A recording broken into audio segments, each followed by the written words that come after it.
Par coutume, si à toi je... De retour entre nous exclusivement sur les ondes de TV Rogers, je suis maintenant avec deux représentants et de la maison de la fraternité et du centre psychosocial. Juste centre psychosocial, puis il y a un partenariat qui est né. Je veux juste qu'on y revienne un peu sur la genèse de ce partenariat. Oui, donc je dirais que ça a commencé à l'automne. Le RLIS de Champlain, donc le réseau local d'intégration des soins de la santé, a contacté Maison Fraternité. C'est eux qui sont nos gros bailleurs de fonds pour nous dire, écoutez, à partir du 1er avril 2020, on va terminer le financement du centre résidentiel pour jeunes.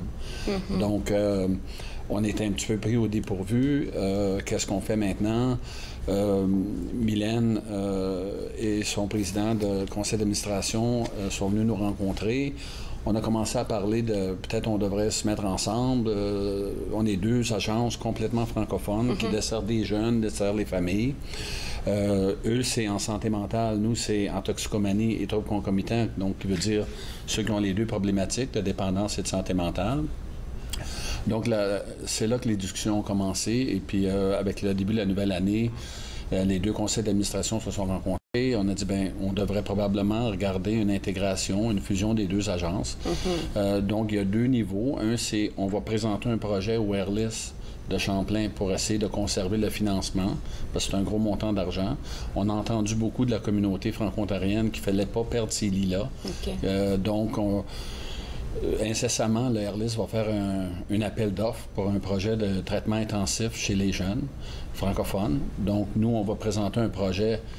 On a un excellent projet à présenter pour dire, bien, on veut garder l'argent pour améliorer les services. C'est ça. Et le centre des jeunes qui sera probablement fermé en avril 2020, quel service qu'ils offraient vraiment à ces C'est un traitement résidentiel. Donc des jeunes on a des conseillers, des thérapeutes qui travaillent dans les écoles. On a un programme de jour pour les jeunes qui ont des problèmes de dépendance. Et puis, il y en a qui étaient rendus à un point où ils ne pouvaient pas suivre un programme, suivre leurs études et puis suivre un programme de jour. Donc, il y avait besoin d'un milieu protégé. Puis le programme avait aussi un volet académique. Donc, les jeunes qui viennent chez nous ne perdent pas leurs études. Il y a une enseignante qui travaille avec eux. Donc, quand ils retournent dans leur communauté, ils peuvent juste reprendre. Continuer. Oui, c'est ça. Et puis, ça a du sens que vous vous mettiez ensemble, Mme Cossing, parce que, comme il a dit tantôt, là, c'est pratiquement les mêmes services que vous offrez à la communauté. Ce sont plutôt des services complémentaires, je vous dirais. C'est sûr que on peut avoir un jeune qui va d'abord consulter chez nous, qui sera référé à Maison Fraternité ou à l'inverse. Le charme, la beauté de nous mettre ensemble, c'est que le jeune ne va pas devoir aller ni à un endroit ni à l'autre. C'est un seul endroit, un seul accueil et dépendamment des besoins les plus criants, les priorités ou les besoins tout au complet du jeune, on va pouvoir desservir tous les services, mais de façon complémentaire. Et puis quand vous vous mettez ensemble comme ça, la vision première, c'est laquelle? C'est le service, la complémentarité des services, de pouvoir justement faciliter l'accès en temps et lieu. Je vous dirais aussi, il y a un aspect d'utilisation, la bonne utilisation des ressources. Par exemple, Maison Fraternité dans les écoles, nous sommes dans les écoles, ils reçoivent les jeunes avec un groupe d'intervenants, nous aussi.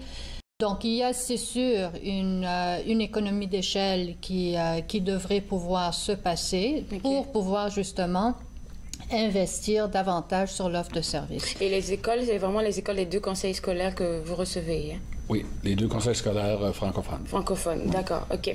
Puis là, on a parlé de vous mettre ensemble. Puis, M. Lemire, vous avez parlé d'un projet que vous allez soumettre au RLIS. Oui. Quel est ce projet, si je peux me permettre d'avoir quelques détails? Oui, bien, je vais te laisser, Mylène, parce que c'est toi qui as eu l'idée originale. C'est une question de redéfinir les services intensifs. Alors, il faut comprendre que ce programme-là, le programme résidentiel, vise vraiment à offrir les services aux jeunes qui sont vraiment très touchés et dans les plus grands besoins. Pour de nombreuses raisons, le taux d'occupation, le taux d'achalandage n'a pas été ou n'a pas atteint, si vous voulez, les cibles. Ce qui a à repenser, c'est que ça ne reflète pas un manque de besoins, ça reflète plutôt probablement une question de une nécessité, si vous voulez, de revoir, de réadapter les services. Il y a un manque criant pour des lits résidentiels dans la région en français. En fait, il n'y en a quasiment pas. Okay. Et donc, à dire tout simplement, il n'y a pas un besoin, nous ne sommes pas convaincus du cas. Mais ce qu'on est en train de faire naître, c'est vraiment en travaillant ensemble, d'avoir par exemple un accueil complémentaire et de voir vraiment à des différents niveaux et différentes manières d'offrir des services intensifs. Est-ce que ça ne serait pas un manque de communication, je peux me permettre, parce que, comme on a dit, ce n'est pas vraiment le manque de personnes qui va les pousser peut-être à le fermer, mais peut-être qu'il y a un manque de communication. Est-ce que les jeunes, la communauté est vraiment informée et viennent consulter? Écoutez, il y a peut-être un bon nombre de raisons. On peut spéculer, on peut penser, mais c'est sûr, moi, ce que j'ai envie de vous dire, c'est pour qu'un programme soit gagnant, c'est sûr que les gens doivent être au courant de ça, mais il doit aussi y avoir une certaine flexibilité pour pouvoir justement atteindre, rejoindre les jeunes dans ce qu'ils vivent, si vous voulez.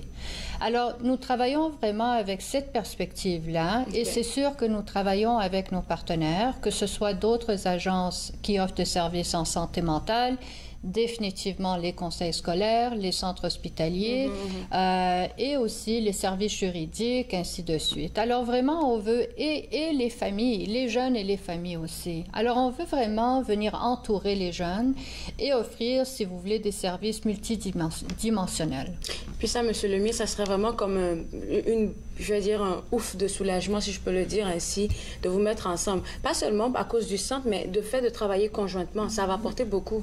Oui, définitivement. Je pense que ça va être un gros ouf.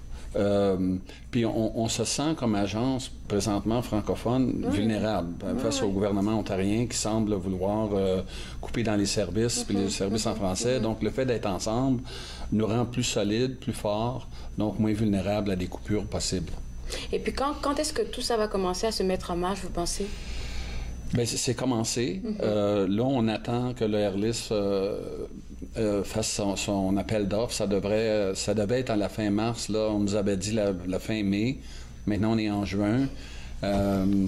Mais on sait qu'il reste quoi, 8-10 mois là, avant la fin mars. Donc, les choses commencent à presser. Et puis, le projet, il est déjà préétabli, comme vous m'avez dit. Il est déjà tout monté. Il faut juste attendre l'appel d'offres pour le soumettre. C'est ça. Nous sommes en train de travailler et on a déjà consulté un bon nombre de partenaires. On est en train de monter le programme, c'est-à-dire de l'établir. Mais c'est sûr qu'on va devoir retourner et valider, si vous voulez, auprès des partenaires et aussi consulter, comme j'ai mentionné, par exemple, les services juridiques. Ça, je pense qu'il y a vraiment, ce sont des partenaires clés pour cette clientèle-là, clés. Est-ce que les jeunes devraient être référés ou ils peuvent juste se présenter directement et puis avoir un service dont ils ont besoin? Dans les deux cas, un jeune peut venir.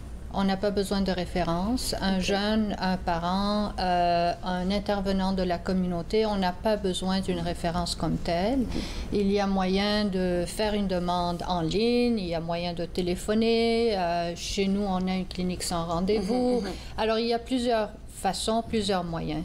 L'important, c'est d'accompagner le jeune, de lui ouvrir les portes pour pouvoir l'accueillir le jour qu'il vient frapper à la porte. Et quand c'est fait par peut-être un parent ou un ami du jeune, c'est quoi votre approche par rapport au jeune? Ou un enseignant qui appelle?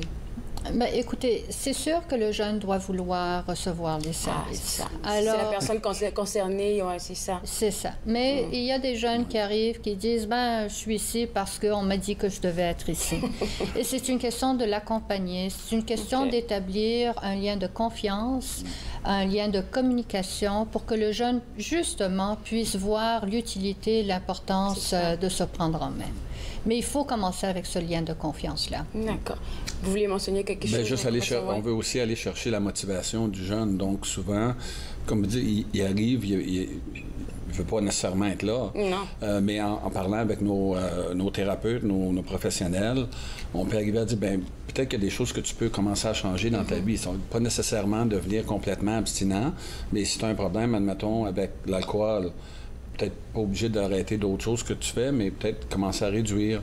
Puis avec ça, on fait le cheminement. Puis l'avantage qu'on a, c'est que on peut travailler avec des gens qui ont des petits problèmes, ceux qui ont des gros problèmes. Puis c'est ça, surtout pour les jeunes, ils se sentent tout de suite jugés, tout de suite achalés, fait qu'ils ne veulent même pas entendre parler d'une sorte d'aide pour eux, là. Bien, puis leur grosse peur, c'est je vais perdre mon cercle d'amis, tu sais, puis je pense que ça, c'est important pour les jeunes, de ne pas perdre leur cercle d'amis. Donc, comment ils peuvent, eux, retrouver un mode de vie sain tout en conservant leurs amis. Et puis tout ça, c'est un processus que vous faites, comme on a dit, c'est de l'accompagnement de A à Z, là. C'est pas juste venir consulter, parler à un thérapeute et rentrer à la maison, non. Non, puis c'est quelque chose qui est assez souvent à longue haleine. Donc, il peut se faire sur une période de plusieurs mois, voire même quelques années. Je vous souhaite vraiment bonne chance pour ce partenariat.